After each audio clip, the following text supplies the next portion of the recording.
Alright guys, so just as a heads up, this is a broken loop that breaks the game. That's what makes it broken. Like, it literally breaks Yu-Gi-Oh! Like, it's not broken as in overpowered, it's broken as in if you do this, your game will infinitely loop itself to the point where I just don't know what would happen. You lose to time. If you were to have 8,000 life points, I guess it's a draw. Basically, it just breaks the game.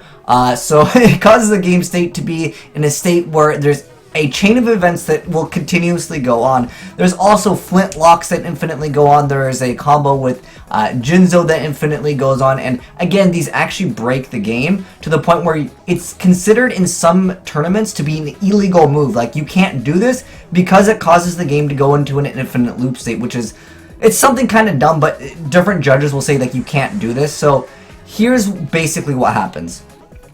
If Star Venom Dragon has its effect proc, which is if this card is destroyed and sent to the graveyard, destroy as many monsters on the field as possible, then you can banish one level 8 or higher dark monster from your graveyard, and if you do, special summon it. So you can see it's special summoning the other one special summoning the other one, and it's infinitely looping. So yeah, it literally breaks the game, but the deck is still good. I want to also give you guys a deck profile because this is a new card, Greedy Venom Fusion Dragon. So again, it's just going to cause an infinite loop state until someone quits the game. So I guess for all you trolls, you guys can loop this infinitely in the game right now. Some people might say it's a bug, but again, depending on where you play Yu-Gi-Oh, sometimes people will say like you can't do it, it's going to cause an infinite loop state, therefore don't do it. But nonetheless, let's watch an actual duel of the deck in action, and I'll also give you guys the deck profile for some of you scumbags that want to go ahead and troll people and actually play this deck in real life. I don't know, because you know what's strange is when I first originally saw this, it says like you destroy as many monsters as possible, then you have to banish a dark monster, but I'm not sure if it's the wording on this or how this works, because I know that in the game, you guys can clearly see on Yu-Gi-Oh! Pro, it causes the game to literally break and you can't progress in the game. But it says you have to banish one, but I don't know if like if you already banished one that counts and then you can keep on special summoning without banishing another one, because the way I thought it would work is you would have to banish one to special summon it, but apparently that's not how this card works.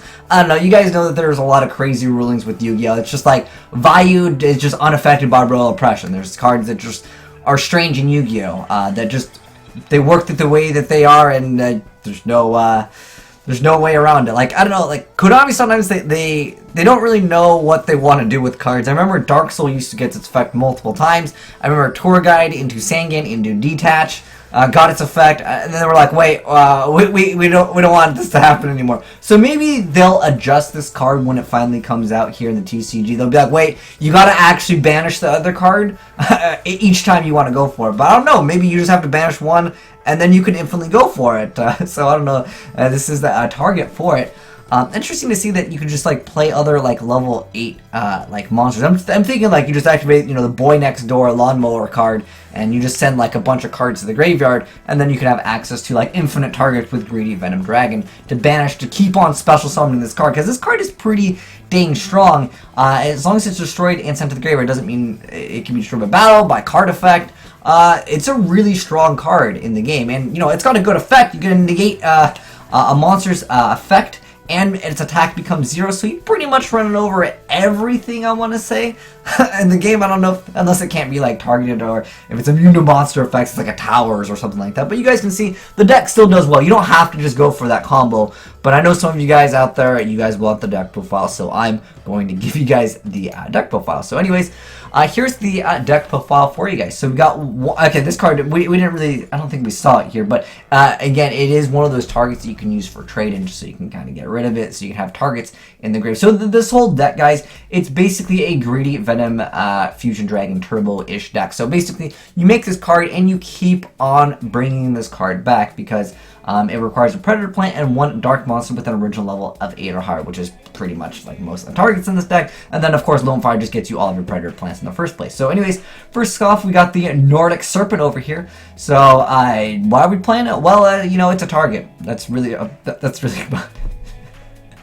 but it is also a dragon, so you can use it with the Melody of Awakening Dragon, so it's like a trade-in target, so to speak. That's Also dark, so it works well with Allure. Heck, you play a triple Allure in here. Then we got 3 copies of the Malefic Blue-Eyes-White-Dragon. Then we got Dark Horse. Again, these are just targets for trading as well as they are dragons. Is Cyber End actually? It's a machine, so it won't count for these. Okay, I was wondering why we didn't see it in here originally. But anyways, yeah, it's not going to work as a target. But anyways, next up we got Dark Horse. So again, these are all just literally fodder to make your greedy Venom Fusion Dragon. And then of course we've got the Predator Plant. So we got 3 copies of the Predator Plant Moray Nymphethes over here. A pretty decent little card. It gains 200 attack for each Predator counter on the field. And then when it destroys an opponent's monster by battle, you can equip the destroyed monster to this card. And then once per turn, you can target one of the equipped monsters to destroy it. And then you can gain life point equal to its original attack.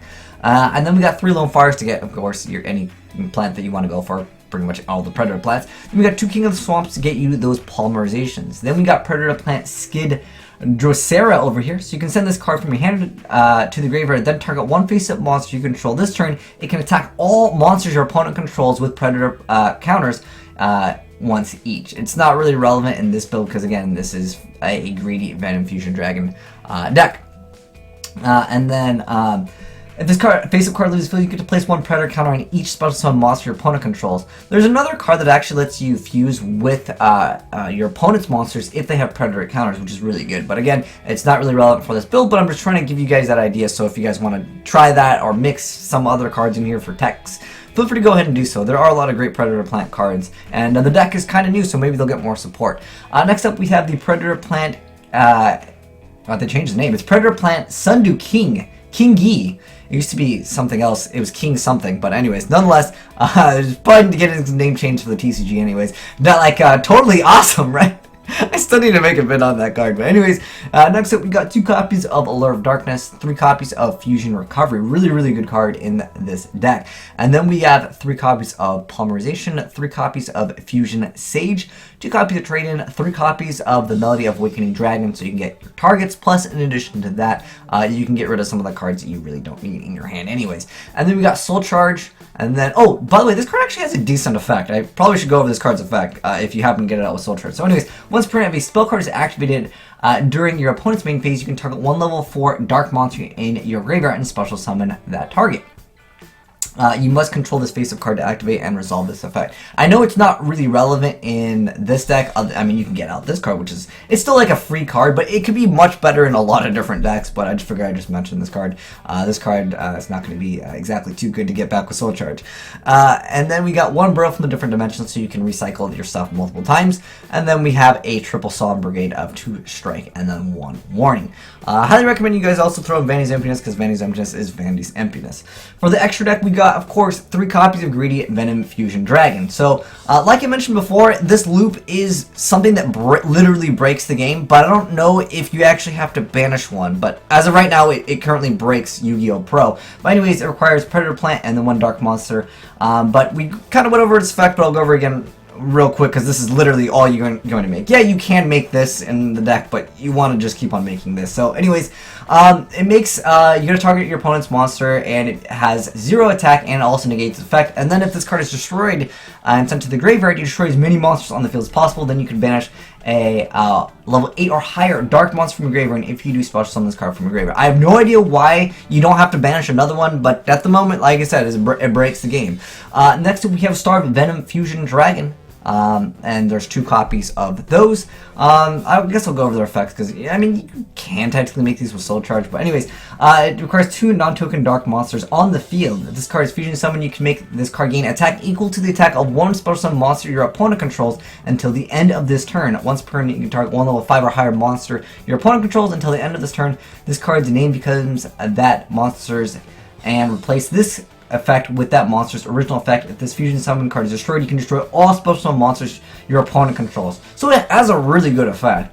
And then, in addition to that, there's the new Predator Plant Chimera, Rafflesia. So it requires a Predator Plant and a Dark Monster. Once per turn, you can target 1 monster on the field with a level less than or equal to this card's, and banish it. So you get to banish a card, and then when this attack is declared, you get to make that opponent's monster lose 1,000 attack, and then it gains 1,000 attack. So it's basically 4,500, and it lasts until the end of this turn. And once per turn, during the standby phase, if this card is in your graveyard because it was sent this turn, You can add a polymerization spell card or fusion spell card from your deck, except for diffusion wave motion. Diffusion wave motion is like the frog of jams of the fusion world. But you can make some of these cards. You can make Seven Sins. You can make number 81. You can make Gustav Max, you can make the Ravenous Tarantula, but for the most part, it really only comes down to Soul Charge. Yeah, you're only going to get it out with Soul Charge, pretty much. And then I think the side deck over here is something that originally, when Teriyaki was building this, he was just testing some of these other cards out. But if you guys have any suggestions for this deck, definitely let me know in the comment section below. But I think a lot of people will be interested in seeing this loop, and I don't know, I feel like maybe it's just in Yu-Gi-Oh! Pro, maybe you have to banish one each time, but like I said, as of right now, it does break the game. So I know you scumbags going to be playing against me when I stream. But anyways, thanks for watching, guys, and if you enjoyed the video, make sure you guys give a like button a titty slap, and I'm signing out.